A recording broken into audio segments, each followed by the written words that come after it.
Good afternoon, everyone. My name is Trevor from Namco Guarantees.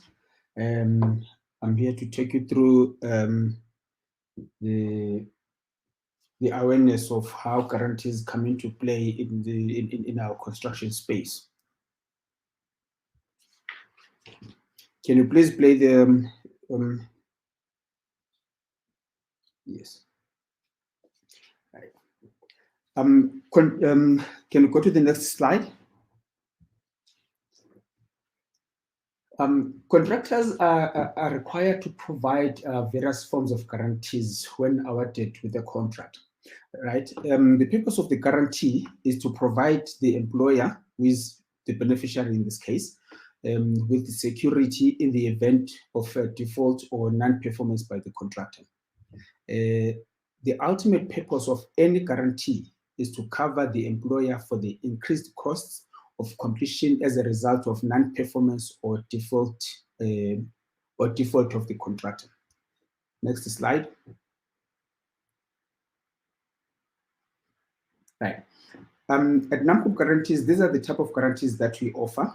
We offer performance guarantees, retention guarantees, advance payment guarantees, maintenance guarantees, and the bid bonds. I will explain each type of a guarantee or how it works and how it can help the people that are in the construction space. Next slide. Next slide, please. Right. Right. We have a performance guarantee. This is one of the most popular guarantees that are required by the employers in our industry. Right. A performance guarantee, an insurance or a bank usually is requested to issue this this type of a guarantee to a contractor to protect the employer against the risk of the contractor failing to comply with the conditions and the specifications of the contract. Should the contractor fail to implement the project according to the approved specifications, the client is guaranteed compensation for any monetary losses to the amount of the performance to the amount of the performance guarantee, which is usually 10%, and sometimes we can get 5% of that, which is 10 or 5% of the value of the project. Next slide. Right. Another form of a guarantee is the retention monies guarantee. In most cases, what the employer does, the employer will hold on to a percentage of any amount that they're supposed to pay you for each claim that you are making, right? So that amount is being put aside in the event of defaults and stuff like that. So this guarantee replaces the actual retention fund held by the principal to complete work that may be required during the maintenance period. So which means at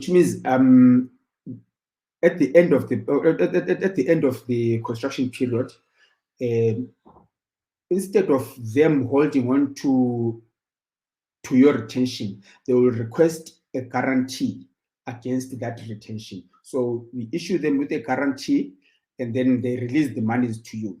So most contracts make allowance an allowance for the employer to retain the percentage of the funds payable to the contractor during the construction period as a form of security against that. So this guarantee comes in, it allows the employer to release the retention monies that they've been holding back to you, and then in lieu of, for your opinion, the guarantee. The portion of the refunds of the funds retained is paid out at the end of the construction period, and the balance at the end of the maintenance period. You will get cases when let's say they are holding 10% of your money. Some contracts will allow them to give you 50% of that money and hold on to the other 50% until the defects period has elapsed. But in some cases, they'll want you to take all the money against the guarantee. So this is how this retention monies guarantee will help you as the contractor, and it gives also the employer assurance that you will be held liable should anything happen within the defects period. Next slide. Right. And then we have advance payment guarantee. Right. Some contracts make provision for the employer or the principal to pre-finance the contract to make payments before the commencement date. There are some cases where, let's say, we are constructing a turnkey project, and then there need to be some stuff. Let's say maybe, for instance, you need to prefabricate some other things that you are going to need in this project, right? So this this guarantee allows the employer to give you money in advance so you can secure other things while you are busy constructing you're busy in your project, but it allows you to have money so you are able to pay for some other things that you are going to need. Sometimes it can go up to 30% of the value of the project. And then this guarantee gives, it secures the employer that the money that they have paid you upfront is going to be used for the intended purpose. So normally they will deduct it. You will come to an agreement on how many months you want that money to be, how many months you are going to need to pay for that, the advance that they've given you. The advance amount guarantee will contain a reduction clause that automatically reduces the amount owing in proportion with the work certified. The guarantee will be equal to the pre-financed amount, usually 30%. Yeah, mostly it's 30%. This guarantee greatly improves the contractor's cash flow and prevents the contractor from using his own funds. Next slide. Then we have a bid bond. A bid bond is purchased when the contractor is bidding. This usually happens at the beginning of the thing, in the bidding process. The bid bond guarantees the bidding process and provides the necessary security to the principal, guaranteeing that the contractor will undertake the contract under the terms at which the bid should be awarded. So this safeguards the employer from a bidder that who then, once they've been appointed, then they come back and say, but we underpriced on this. Because we have had cases where a bidder will underprice simply for them to win the contract, yet knowing that that price that they put there is not sufficient for them to do the project and finish it. But this type of a bond safeguards the employer from such practices by the contractors. So a cash deposit is required, which is subject to full or partial forfeiture if the winning contractor fails to either execute the contract or provide the required performance or payment bond once they've been awarded. Next slide. Right, we then have, last but not least, the maintenance guarantee. A maintenance bond is a guarantee against defects workmanship.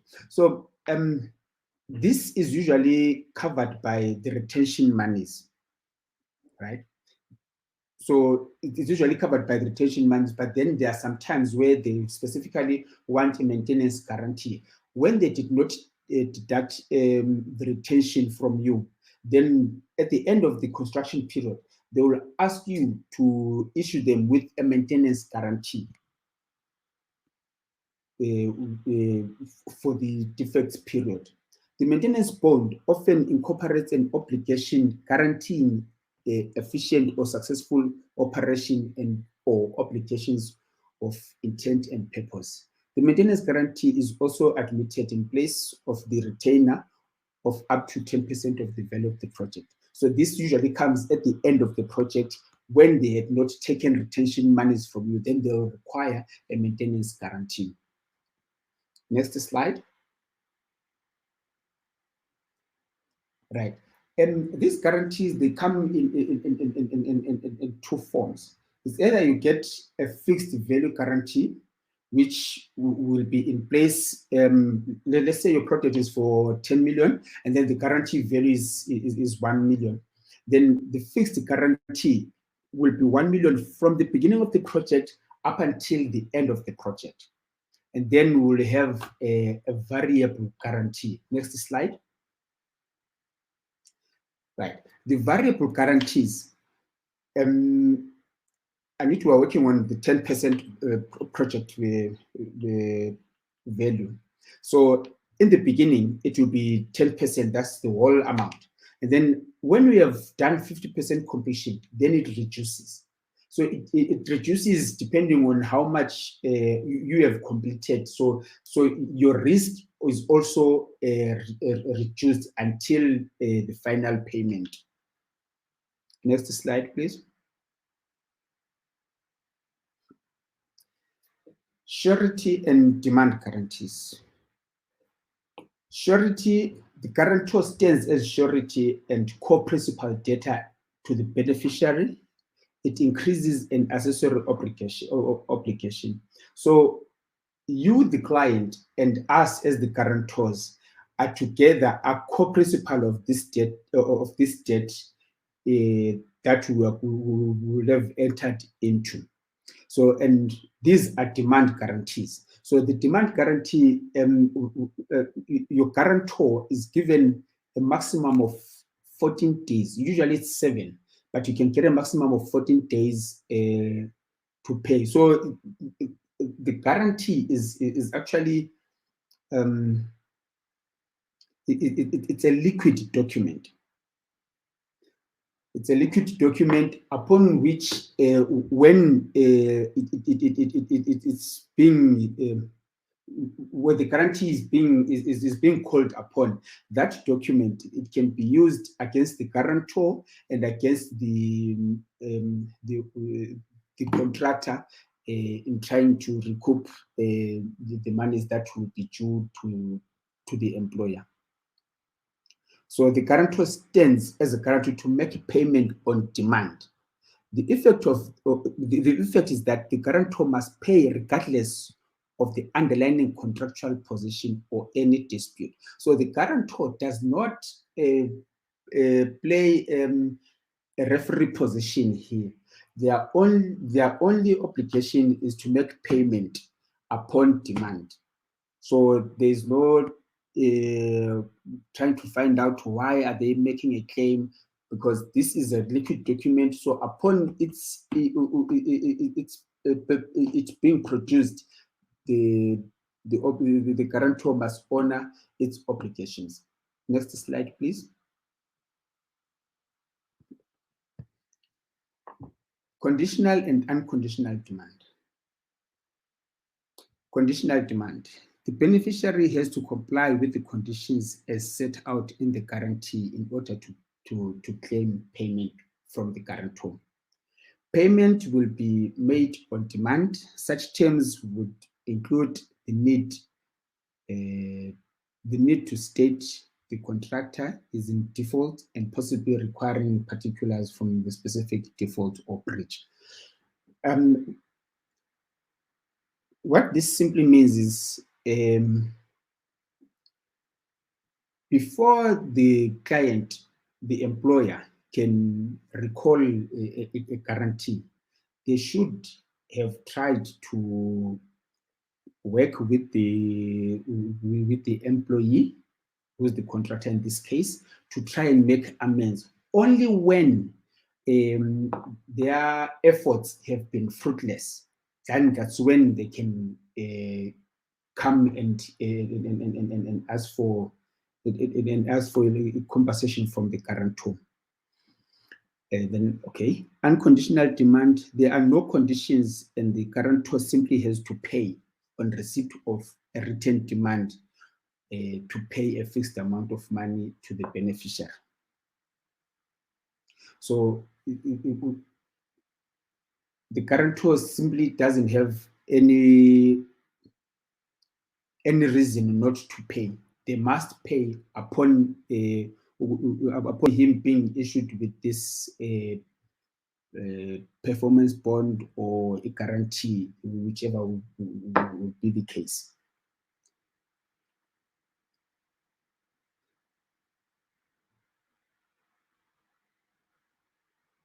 Okay, there's a question here. I'm not sure if I can take it.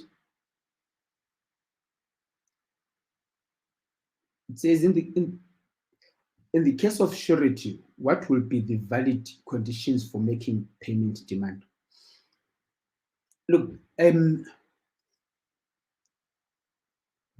an employer, you are at liberty to discuss issues with your employee.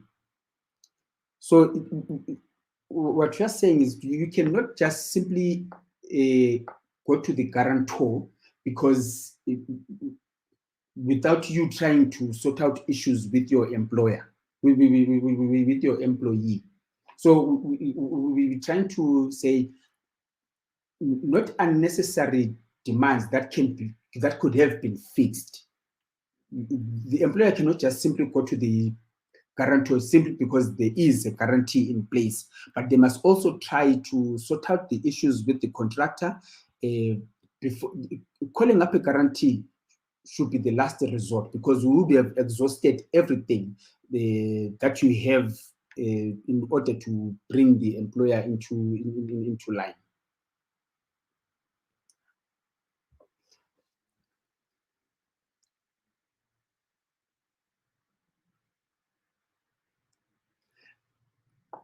The project value normally comes with VAT on it.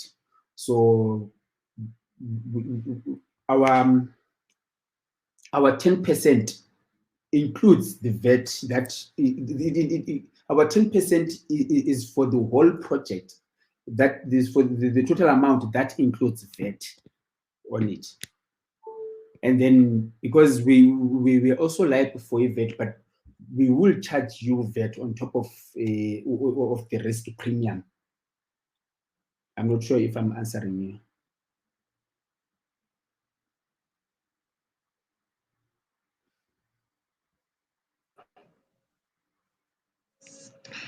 Thank you so much for your presentation, Trevor. I'm just going to open the floor now to any questions before we close. I see that another question has just come through. Let me just get that for you.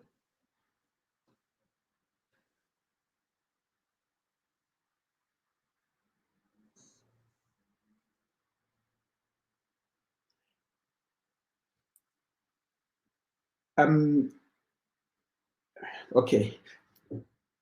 You're saying the problem is that the provision is simply that payment must be made on demand. This could be abused.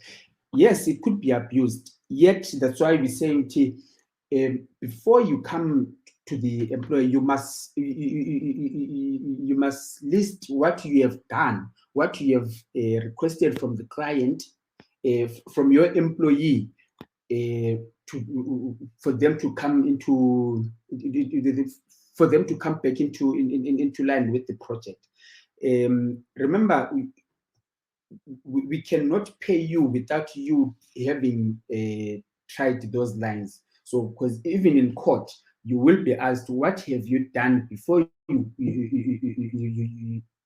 claim on the guarantee? What mitigating things have you done to bring the client back into line?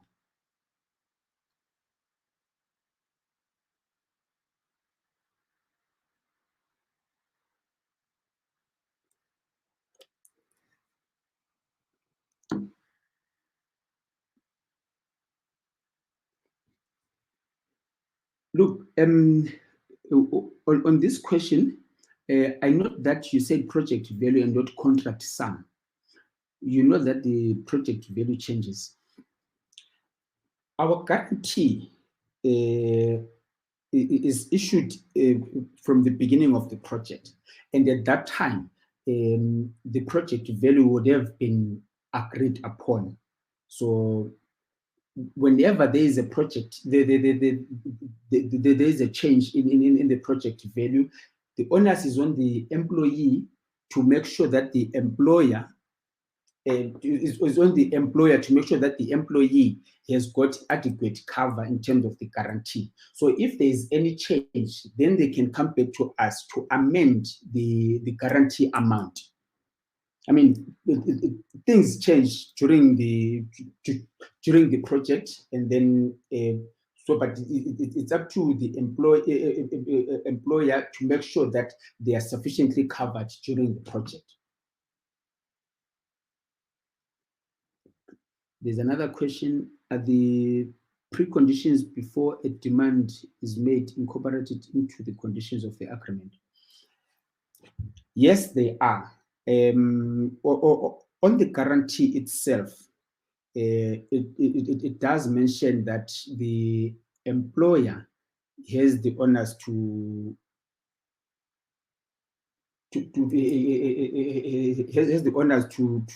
put their house in order together with the client. So it is stated that the employer has got the right to make amends with the client.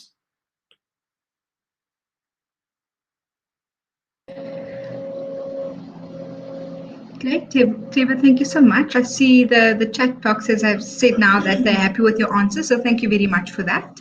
I'll take it that there are no other questions on the floor. I'm just going to see if anything else comes through.